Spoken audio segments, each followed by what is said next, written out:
Hi guys, in this tutorial I'm gonna show you how you can block someone on WhatsApp. Okay, so just open your WhatsApp and then click on these three dots and then click on settings. Okay, and then click on account and then click on privacy, and under messaging you can see this, the blocked contacts. Click on it, and here you can add the person that you want to block. Okay, so click on this person icon over here and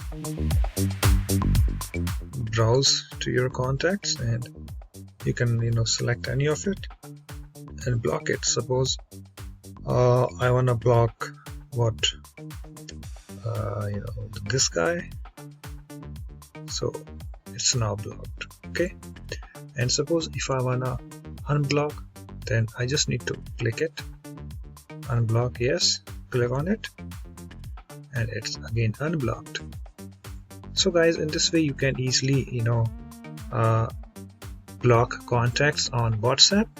So hope this tutorial helps, and thanks for watching.